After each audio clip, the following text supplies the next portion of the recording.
আলু সবজি সিরিজের এটা হলো দ্বিতীয় দিনের তাড়াতাড়ি তৈরি করা আলুর সবজি। এই আলু সবজির জন্য প্রথমে আলু সেদ্ধ করে নিয়েছিলাম মাইক্রোওয়েভে সেদ্ধ করলে আলুতে জল কম ঢোকে। প্রথমে হাত দিয়ে সেদ্ধ আলু আরও ভাঙো করে নিয়েছিলাম। এরপর কড়াই দিয়েছিলাম সর্ষের তেল, তাতে ফোড়ন দিয়েছিলাম আদা কুচি, শুকনো লঙ্কা, মেথি, জিরে, কাঁচা লঙ্কা, বেশ খানিকটা কারি পাতা আর হিং। এরপর এর মধ্যে দিয়ে দিয়েছিলাম হলুদ গুঁড়ো আর লঙ্কা গুঁড়ো।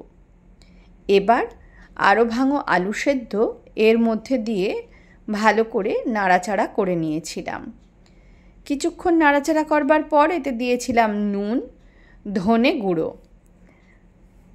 এবার কিছুক্ষণ আলু সবজিটাকে ভেজে নিতে হবে। একটা জায়গায় 2 চামচ দই নিয়ে তাকে ফেটিয়ে জল দিয়ে পাতলা করে নিতে হবে। আলু মোটামুটি ভাজা হয়ে গেলে পরে এই দইয়ের জল দিয়ে দিতে হবে আলু সেদ্ধর মধ্যে। কিছুক্ষণ বাদেই ফুটে উঠবে যখন, তখন তার মধ্যে টেস্টের ব্যালেন্সের জন্য দিয়ে দিতে হবে অল্প একটু চিনি। এছাড়া দিয়ে দেবো ভাজা জিরে মশলা গুঁড়ো।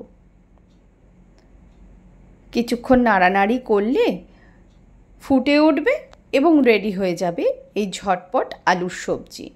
এরপর ধনেপাতা দিয়ে গার্নিশ করে রুটির সাথে শুধু খাওয়ার পালা। রাত্রের ডিনারে এই টকটক আলুর সবজি খেতে কিন্তু খুব ভালো লাগে।